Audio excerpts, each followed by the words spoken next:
DBSI.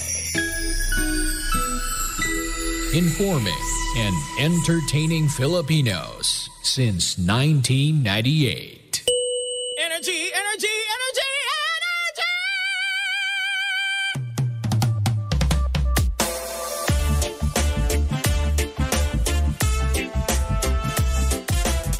Same, pero iba.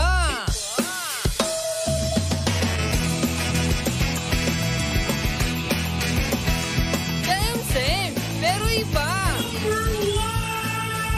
Energy FM. Araw at gabi mo'y tunay na sasaya dito. Sagot namin, tugtugan, kantahan, walang patid na tawanan at kulitan. Huwag mong sabihin radyo, sabihin mo number one. Energy. Ito ang number 1, 06.7 Energy FM.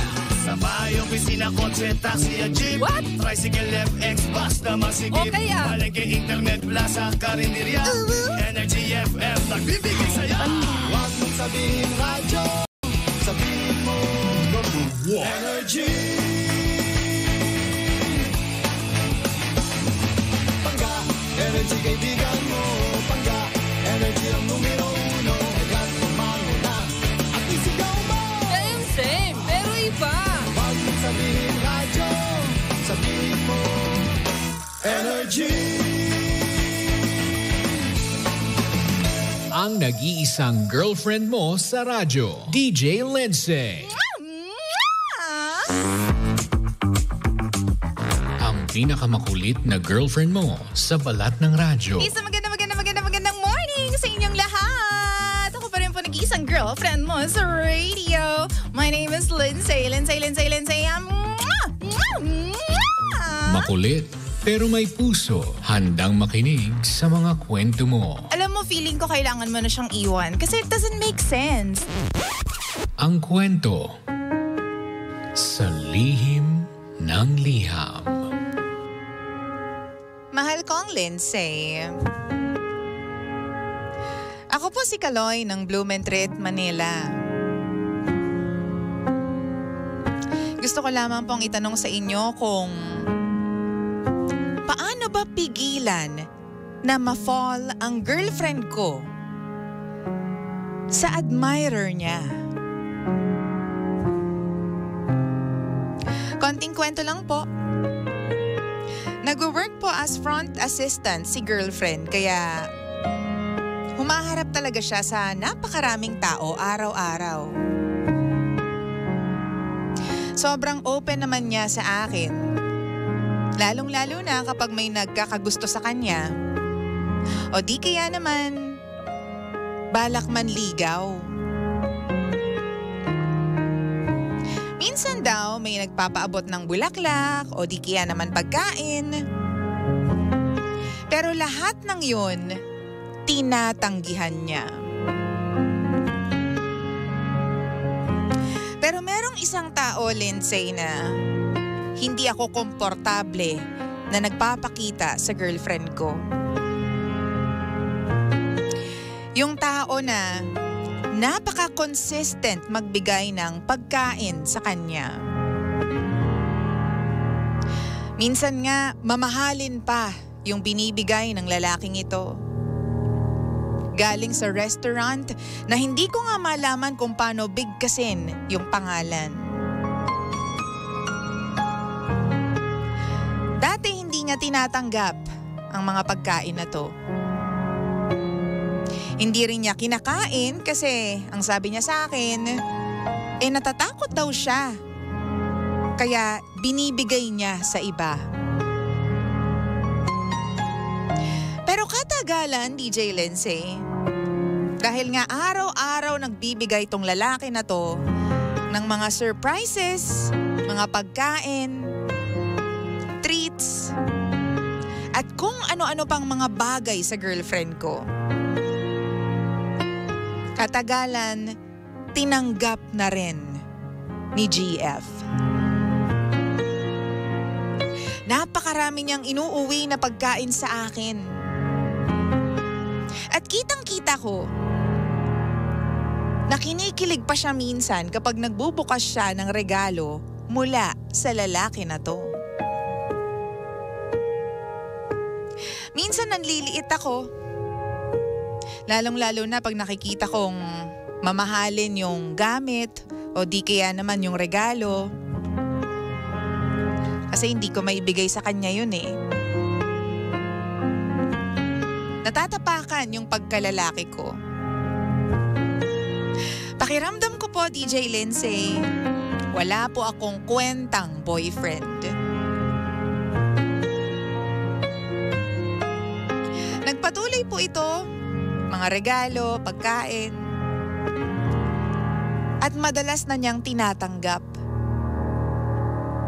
Minsan nga, yun yung pinagsasaluhan namin pag umuwi siya sa bahay. Mahirap naman tanggihan ng grasya, sabi ni GF. Pero one time, nakausap ko yung office mate niya na nagkataong kaibigan ko rin. Sabi niya sa akin, alam ko daw ba na minsan, sumasama yung girlfriend ko doon sa lalaking nag-aaya sa kanyang kumain? Hindi lang daw isang beses na sumama yung girlfriend ko. 2, 3. Basta kapag inaaya siya, hindi nagdadalawang isip si girlfriend. Bagay na never niyang na-open sa akin kahit kailan. Ang dahilan daw ng girlfriend ko is nahihiya na siya na puro tanggap lang siya. Kaya pinagbibigyan na niya yung alok na kain sa labas.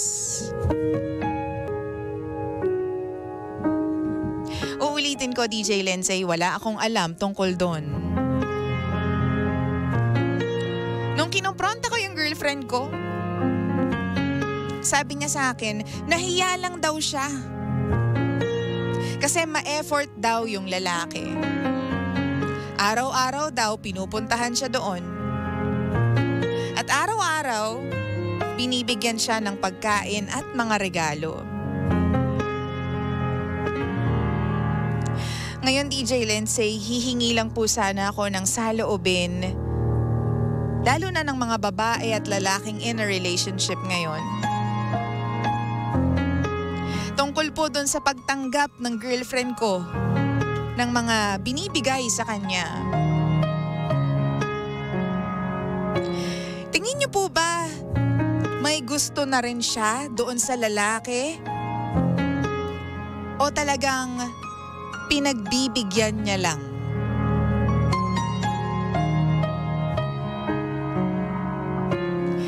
Sana po matulungan po ninyo ako, DJ Lindsay. Muli, ako si Kaloy ng Bloom and Treat. At ito ang lihim ng aking liham.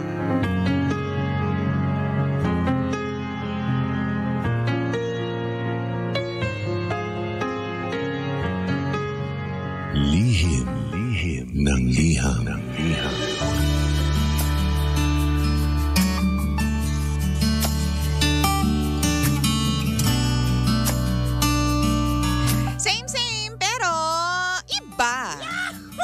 We are number 106.7 Energy FM. Pangga, wag mo sabihin radyo. Sabihin mo, Energy!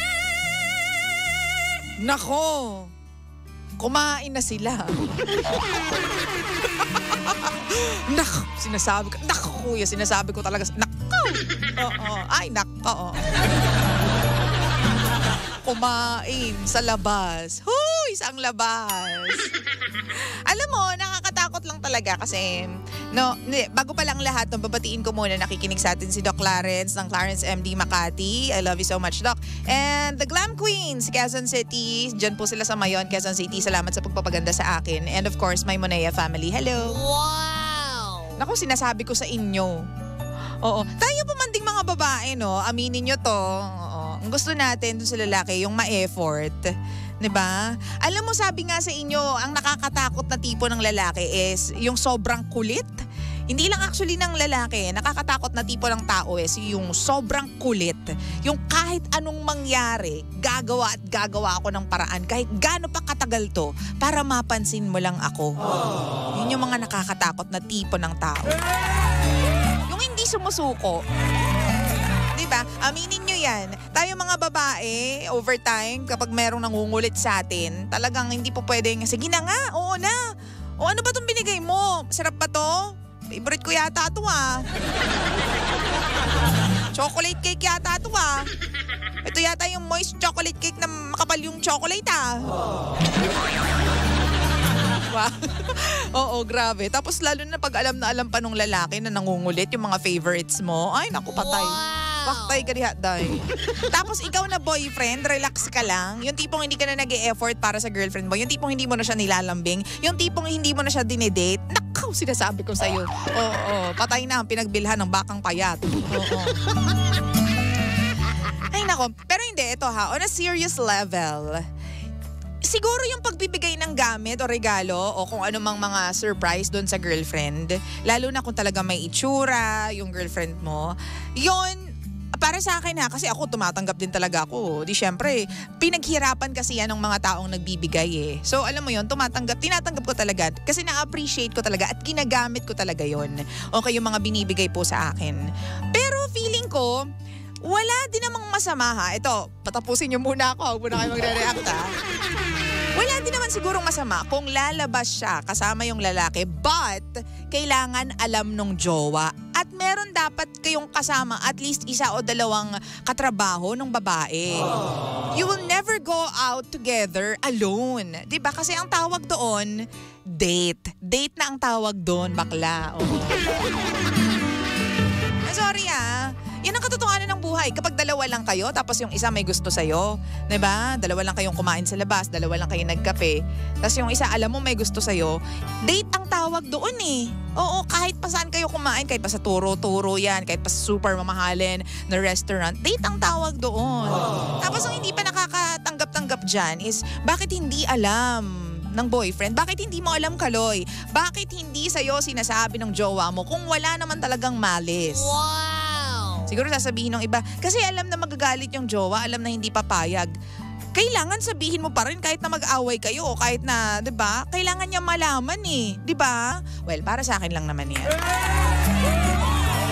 Sabihin ng iba, hindi nagiging practical lang, DJ Lindsay. Syempre ang hirap-hirap ng buhay ngayon.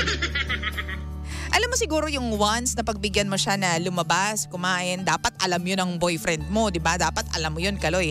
Pero yung mga sumunod na, alam mo yun, aya sa'yo, tapos pinagbigyan mo ng paulit-ulit, kasi hindi pa rin alam ng boyfriend mo, patay tayo dyan. Hindi na tama yan. Pare, sinasabi ko yung pare. Hindi po pwede. O, tingnan muna natin yung mga present ha. Mag-attendance tayo mamaya. Yung mga nanonood sa atin. O, dapat kumpleto kayo dyan. May exam tayo mamaya. May exam tayo mamaya. O, taga saan si Kaloy? Uy, di ba? Hindi nga. So, balik tayo doon. Kapag pumayag yung girlfriend mo na alam mo yun, makipag kumain together with this admirer of her, tapos paulit-ulit, multiple times, tapos hindi kanya in-inform about doon. Kahit ako, masasama yung loob ko. Si Romel, may gusto sa kanya yung babae, tapos inaya siya lumabas, tapos paulit-ulit silang kumain sa labas. Saang labas ba yung kain? Anong klaseng kain ang ginawa niya? Diba? Sasama loob ko talagang, naku, aawain ko talaga. Diba? May magiging problema tayo kapag ganyan yung nangyari. So, ang hindi ko maintindihan is bakit hindi sa'yo sinasabi ng girlfriend mo. 'Di ba? Na lumalabas siya kasama yung lalaki na yun. So, syempre ikaw, dahil hindi mo alam at hindi sa'yo sinabi, iisipin mo na baka may something, baka may tinatago sa'yo. Kasi hindi sinabi sa'yo nakailang labas na pala. Wow! 'Di ba? So, yun ang problema doon. Date ang tawag doon 'di ba? At ang nakakatakot dyan, dun sa tanong mo na na-fall na po ba si girlfriend? Sa tingin niyo po ba mafo-fall po si girlfriend doon sa lalaki, sa admirer niya? Ako sa tingin ko, 1 kilometro na lang, wala ka na sa picture. 1 kilometro na lang, wala ka ng jowa, sinasabi ko sa'yo. Kasi you should understand na ang babae, di ba? Karamihan ng babae, ang gusto niya na love language is yung words of affirmation, service, 'di ba? Yan yung usually gusto, 'di ba, ng mga mga babae pala. Oo, yun yung gusto nilang love language. Pasok lahat, 'di ba? Naka-check yung lahat ng box, 'di ba? Doon sa lalaking admirer, 'di ba? Consistent, words of affirmation, malamang sa alam ang ginagawa niya. Service, gifts, 'di ba? Naku, patay ka talaga. Diba? Yan yung kadalasang karupukan ng mga babae kapag ganyan yung mga pinapakita. So, sinasabi ko sa iyo, kapag hindi ka pa gumalaw at wala ka pang ginawang solusyon dito, baka mamaya mawalan ka na maging single ka na next week. Oo. So, ako sa iyo, gumawa ka na ng paraan, 'di ba? Talagang kumprontahin mo na yung girlfriend mo that you're not comfortable about this situation. And it should stop, 'di ba? Kasi sabihin mo, sorry medyo nakakabastos na. Pakiramdam ko nanliliit ako bilang boyfriend mo. Sabihin mo sa kanya yun. Kailangan niyang malaman yun. 'Di ba? Sa umpisa pa lang yung pagdadala ng mga pagkain na mamahalin ng paulit-ulit-ulit. Tapos yung pagbubukas ng mga regalo. I mean, alam mo yun, nandun na tayo sa point na, oo, practical lang, tanggapin natin, 'di ba? Tsaka hindi naman everyday makakatanggap ka ng mga surprises and gifts from other people, di ba? At syempre, masarap sa pakiramdam yung may nagbibigay sa iyo ng regalo. Huwag naman tayo magpaka-ipokrita. Pero ang totoo niyan, baka mamaya, hindi lang nagsasalita yung boyfriend mo, pero sobrang natatapakan na yung ego niya, naiinsulto na siya. 'Di ba? May mga ganyang lalaki na hindi nagsasalita pero deep inside, parang alam mo yun, parang kinakain na yung dibdib nila dahil sa inis, sa galit. Di lang sila nagsasalita kasi alam nila na hindi naman nila kayang ibigay sa iyo yung mga bagay na yan 'Di ba? At ang pinakamasakit diyan is nakikita nila na masayang-masaya yung girlfriend nila dahil sa effort ng ibang lalaki. Yun. Totoo yan. 'Di ba? Naalala ko nga one time ng college ako Yung jowa ko noon, nagpagawa siya ng math exam or nagpasagot siya ng math exam doon sa babaeng fanay na fanay kasi basketball player noon yung jowa ko. Fanay na fanay nung jowa ko yung babae na yun kasi talagang bumubuntot sa kanya, ganyan, puring-puri siya, ganyan. Tapos, itong jowa ko nung time na yun, nagpagawa ng math exam doon sa babae. Alam mo yung puyos ng inis ko noon. Diba? Hindi ko kasalanan na medyo bopols ako sa math at kahit naman ipagawa mo sa akin yan, baka bumagsak ka lang. Pero alam mo yung inis, yung alam mo yun, pagiging annoy ko nung time na yun, sobrang talagang, alam mo, 100% in the roof yung galit ko noon. 'Di ba? Bakit hindi mo gawin sa exam mo 'yan? 'Di ba? Ba't kailangan mong ipagawa diyan? 'Di ba may gusto sa iyo yung babae na 'yan? O tas humingi ka ng pabor o anong kapalit? 'Di ba? Ang mga nakakainis O buti na lang nag-break na kami. Kinuwento talaga. O sabi ng mga pangga natin, mag-message na kayo, babasahin na po natin at mag-a-attendance na po tayo. Oo, yung mga present dyan, say present ha. O sabihin po natin, sabi ni Charlotte Alay, nako, napakain na siya. Tayo dyan, DJ Lenzy. Sabi naman ni Villaseñor del Rio, o nasa na to? Wait, nawala yung comment. Hay nako kuya, alam mo na't kausapin mong maigi si girlfriend. Kasi mali yun. If wala naman silang relationship sa boy na yon, bakit pinagbibigyan niya pa na kumain, di ba? Di syempre, feeling nung boy na match-change pa siya sa girlfriend mo. Dapat yung girlfriend mo, tumanggi na lalo na in a relationship na siya, 'di ba? Kaya baka like na niya din yung lalaki. Joke lang po. Hindi, pwede naman. Posible naman din talaga. Oo. Sabi ni Randy, shoutout naman Madam Gandara, sexy from New Jersey. Hello po, Randy Franco. Oy, Franco. The world is gonna see some better days. Hello naman kay Joshua Velasco. Hi Kuya Josh. Sabi naman ni Darwin, tanungin mo yung girlfriend mo, Kaloy, kung may nararamdaman ba siya doon sa boy na nagbibigay sa kanya. Hindi enough reason yung nahihiya siya sa binibigay ng boy. Sana naman po respetuhin ng girlfriend mo yung nararamdaman mo dahil talagang balak ng boy na agawin niya sa'yo yung girlfriend mo. Dahil alam niyang hindi mo magagawa ang mga bagay na binibigay niya sa girlfriend mo. Alam mo, that is so true. That is so true. 'Di ba? Parang alam mo 'yon, nakakita siya ng weakness nung relationship 'Di ba? Alam mo, the fact na ipakita sa'yo o ipakita mo dun sa ibang tao na kinikilig ka sa kanila, kahit alam nila na may boyfriend ka, ay talagang nakikita nila yan as crack on the wall 'Diba? Na konting-konting crack na lang, matitibag na tong relationship na to. Sige, gagawan ko ng paraan. Sige, oo, effortan ko to. Tatrabahuhin ko to para maging girlfriend ko na to. Kasi kinikilig siya sa akin eh. Kinikilig ka siya sa mga efforts ko kahit meron siyang boyfriend. Konti na lang, maaagaw ko to. Konti na lang kami na nito. 'Di ba? May mga ganyan. Sabi naman po dito ni Irene, good morning DJ Lindsay, kung mahal talaga siya ng girl, hindi yan papadala sa efforts ng suitors niya. Mas iisipin niya ang nararamdaman ni boy. Mas mabuti pa magpaligaw if may jowa na. Wag na magpaligaw kapag may jowa na. Kawawa naman po si Kaloy. Sabi naman ni Jesta, anakan mo na yan, baka maunahan ka pa. Hoy, grabe ka naman sa anakan agad. Huy, wag mo na ganon. Diba? Sabi naman po ni Arnold, bad trip din kasi, bakit kasi kinakain din ng lalaki yung binibigay sa kanya ng girlfriend niya. Alam mo na, laman tiyan din. Sabi naman ni JN Letty Pichay, good morning in Manila, good afternoon from Los Angeles. Listening to you every day while driving to work. Hello po, kamusta po kayong lahat dyan? Sabi ni si JN Letty Pichay. Sabi naman ni Naksu, hello DJ Lindsay, always listening to you po. Para sa akin po, dapat be honest po si ate kay boyfriend niya. Totoo naman. Yan naman talaga ang golden rule. Be honest all the time. Sabi ni RJ, siguro na may miss ng girlfriend mo yung ganong feeling. Aminin na natin na kapat magjowa na kayo at matagal na, wala na masyadong effort sa end ng mga lalaki.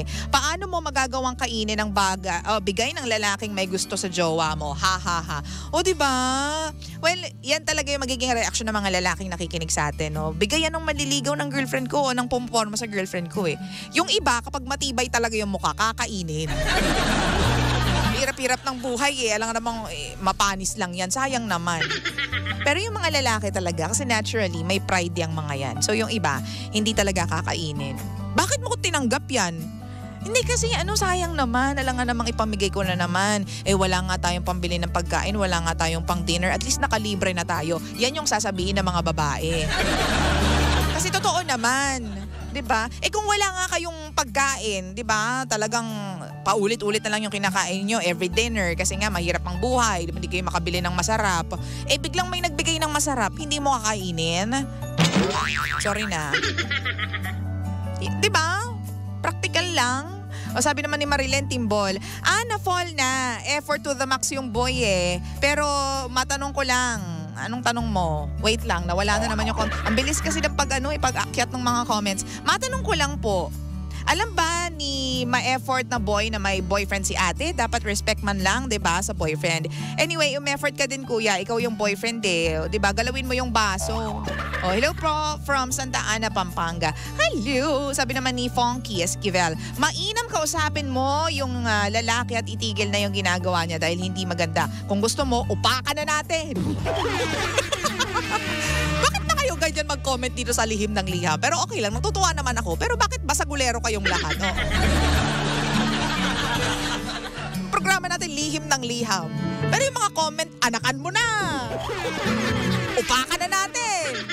Bakit kayo ganyan? Nakakatuwa kayo. Sige lang. This is a free country anyways. Welcome naman lahat ng mga komento ninyo dito.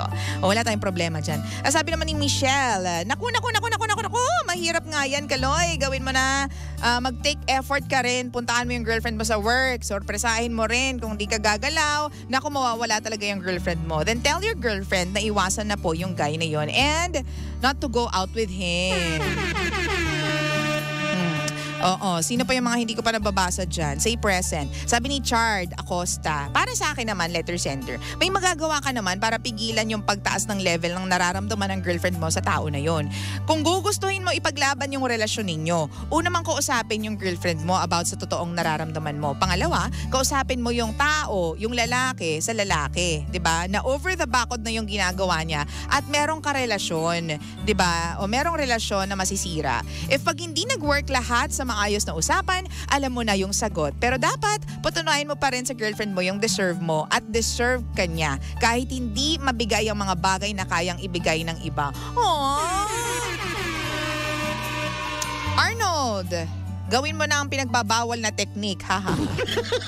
Sabi ni Arch, unang-una, hindi mo makokontrol ang feelings ng jowa mo. Pangalawa, ang pwede mo lang makontrol is kung paano mo ma-approach ang sitwasyon na ito. Best thing to do is to have a heart-to-heart with her to find out what the real score is. Kung talagang mahal ka niya at may delikadesa siya, she will let the guy know na may boyfriend na siya and turn down his advances. Kasi medyo labis na po talaga.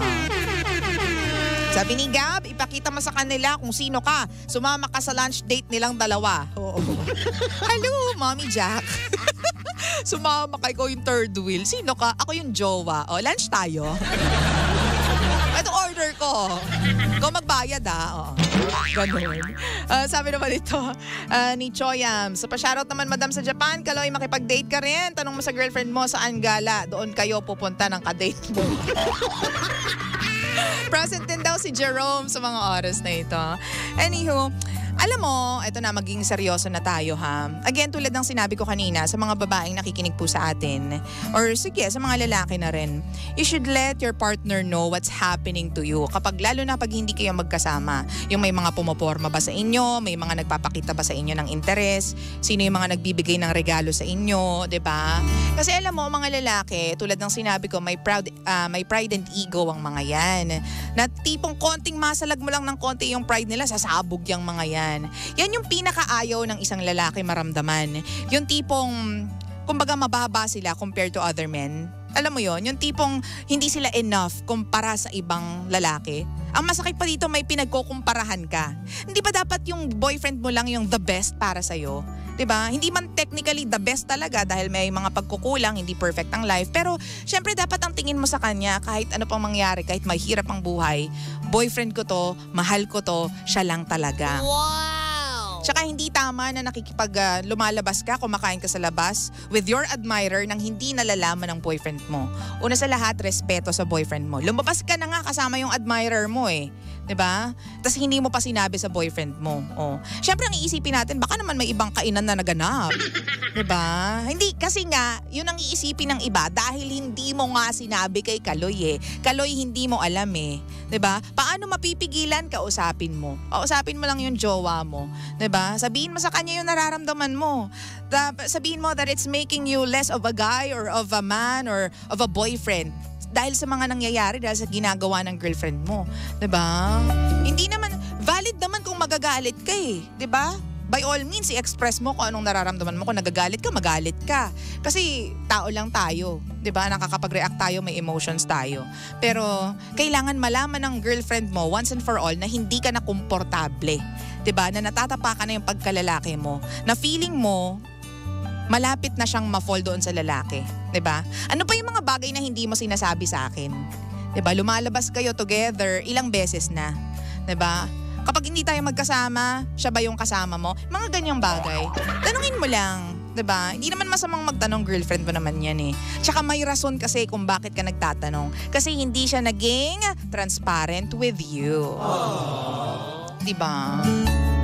Carry lang yan. Oh. Ayusin mo yan kasi for all we know, baka mamaya isa lang yan sa many challenges na maaari ninyong pagdaanan bilang mag-girlfriend and boyfriend.